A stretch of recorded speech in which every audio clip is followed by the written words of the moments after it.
حدیث کرتاس وہ ہڈی ہے جو سنی نہ نگل سکتے ہیں نہ تھوک سکتے ہیں.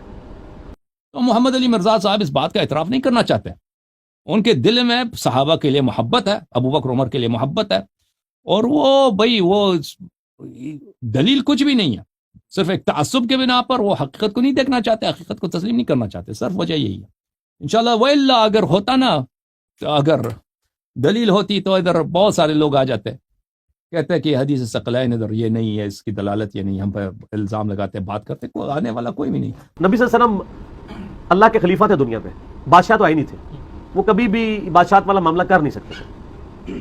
وہ کبھی بھی اپنا خاندان میں سے کسی کو نہیں نواز سکتے تھے. بخاری میں حدیث موجود ہے کہ عباس ابن عبد المطلب کہتے ہیں کہ میں بنو ہاشم کے چہرے موت کے وقت پہچانتا ہوں. مجھے لگتا ہے نبی علیہ السلام اب زیادہ عرصہ زندہ نہیں رہیں گے، تو آؤ ہم ان سے خلافت کے لیے ڈیمانڈ کر لیتے ہیں. کسی نے انکار کیا تو آل بیت نے انکار کیا. اگلا جو بات ہے میرے محترم ناظرین وہ یہ ہے کہ ایک شخص بیمار ہے، شدید بیماری کی حالت میں ہے، اور اس نے دنیا سے جانا بھی ہے، اور وہ ہادی عالم ہے، ہادی کل ہے. اس کے آخری وہ فرمان ہے، اس کی طاعت قرآن میں موجود ہے، سنت میں موجود ہے، عقل کی روح سے واجب ہے، اور کوئی غلط بات بھی نہیں کہہ رہا. میرے اپنے جانے سے پہلے وصیت لکھانا چاہتا ہے. اس میں کون سی غلط بات ہے؟ اس کو صحابہ نے نہیں روکنے دیا. کس صحابہ پارٹی کا لیڈر کون ہے؟ عمر بن الخطاب ہے. عمر بن الخطاب ہے. تو میرے محترم ناظرین، اگر عمر کو رسول اللہ صلی اللہ علیہ وآلہ وسلم سے محبت ہوتی تو یہ مخالفت نہ کرتا. اور مسلم کی حدیث ہے کہ اس وقت تک آپ کا ایمان نہیں ہے، کسی مومن کا ایمان نہیں ہوتا جب تک وہ مجھ سے محبت نہ کرے. اگر اس میں اس کے دل میں حب رسول صلی اللہ علیہ وسلم ہوتا، اور وہ صحابہ جو عمر کے انہوں نے ساتھ دیا، مخالفت کیا، وصیت نہیں لکھنے دیا ہے، حب رسول صلی اللہ علیہ وآلہ وسلم ہوتا تو وہ کیا ہوتا بھائی؟ تو وہ مخالفت نہ کرتے، وہ وصیت لکھنے دیتے، وصیت لکھنے دیتے. اور ان کا یہ کہنا کہ اہل بیت نے مخالفت کیا، تو کسی حدیث میں دکھاؤ کہ علی علیہ السلام وہاں پہ تھے، حسن علیہ السلام وہاں پہ تھے، حسین، انہوں نے مخالفت کیا. وہ تو میں نے دکھا بیت سے کیا مراد ہے؟ بیت سے مراد بیت عائشہ ہے، تم خود کہتے ہو. اہل بیت وہ کمرے میں جو حاضر موجود افراد ہیں، ٹھیک ہے نا، اس میں کوئی ایسی نہیں کہ اس میں مراد کون ہے؟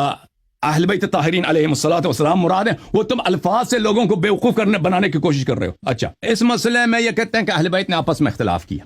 حضرت زہرا سلام اللہ علیہا تو مردوں کے درمیان ہو نہیں سکتی، تو اس کا مطلب ہے امیر المومنین امام حسن امام حسین علیہ السلام تھے. تو آپ کسی حدیث میں دکھائیں نا کہ وہ اس گھر میں تھے، یہ گھر ان کا تھا. آپ خود تو کہتا ہے نا نبی صلی اللہ علیہ وسلم تو عائشہ کے گھر میں تھی.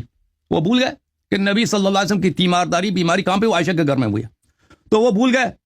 ابھی جو ہے یہاں پر اہل بیت کو آپ نے کون سا بنا دیا؟ نبی صلی اللہ علیہ وسلم کے اہل بیت بنا دیا. او بھائی، اتنی جہالت اور اتنی تجاہل، مجھے پتہ ہے کہ آپ اس سے بہتر جانتے ہیں کہ اہل بیت کا مطلب ہمیشہ اہل بیت نبی صلی اللہ علیہ وسلم نہیں ہوتا. اہل بیت کا مطلب یہ ہوتا کمرے میں موجود لوگ. اہل کا مطلب ہے حاضرین، حاضرین فی الدار. ملاحظہ کریں بخاری کی جس حدیث کا انہوں نے حوالہ دیا، یہ بخاری ہے، یہ حدیث نمبر 4432 ہے. یہ دیکھیں، اشتد برسول عن سعید ابن جبیر قال ابن عباس یوم الخمیس وما یوم الخمیس، یہ ہے 4432. لما حضر رسول اللہ صلی اللہ علیہ وآلہ وفی البیت رجال، گھر میں مرد حضرات تھے، صحابہ تھے. فاختلف اہل البیت، اس گھر میں موجود وہ حاضرین آپس میں اختلاف کیا. یہ تو بہت واضح ہے کہ اہل البیت کا مطلب کون ہے؟ وہ گھر میں جو موجود تھے. یہ گھر بھی امیر المومنین علیہ السلام کا گھر تھا، یہ بھی آپ اپنے سے بنا رہے ہو. کسی حدیث میں ہے ہی نہیں کہ امیر المومنین علیہ السلام اس واقعے میں، اس معرکے میں موجود تھے. کسی حدیث میں نہیں ہے، ٹھیک ہے نا. آپ پہلے ثابت کرو. عمر کا ثابت ہونا تو ثابت ہے.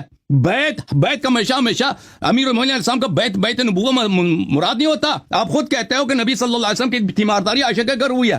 آپ نے بنا دیا فاختلف اہل البیت کہ امام حسن علیہ السلام نے امیر المومنین علیہ السلام کے ساتھ مخالفت کی ہے. یہ بہت ہی جھوٹی بات ہے، بہت ہی غلط بات ہے. یہ بھی ہمارا ادعا ہے. تو مجھے بتاؤ اس مذہب کا اسلام سے کیا تعلق ہے؟ اس مذہب کا حق سے کیا تعلق؟ اس مذہب کو کوئی عاقل آدمی جو اللہ سے ڈرتا ہے، نبی صلی اللہ علیہ وسلم سے اس کو حیا ہے، نبی صلی اللہ علیہ وسلم کی تعظیم کرتا ہے، تو یہ مذہب فالو کرنے کے لائق ہے؟ اور یہ مذہب فالو کرنے کے لائق ہے؟ تمہارا جب اپنا گھر شیشوں کا گھر ہے، دوسرے کا گھر جو ہمالیہ کے پہاڑ سے بھی زیادہ مضبوط ہے، اس پہ پتھر نہ پھینکا کر، تم خود نابود ہو جاؤ گے، تم خود تباہ ہو جاؤ گے. اور شیعو، تم فخر کرو اہل بیت طاہرین علیہم الصلوۃ والسلام پر اور اس مذہب حقہ پر. شیعو جھوم جاؤ، شیعو فخر سے سر بلند کرو، ناز کرو، فخر کرو کہ ہم ادھر صفدر علیہ السلام کے ماننے والے ہیں.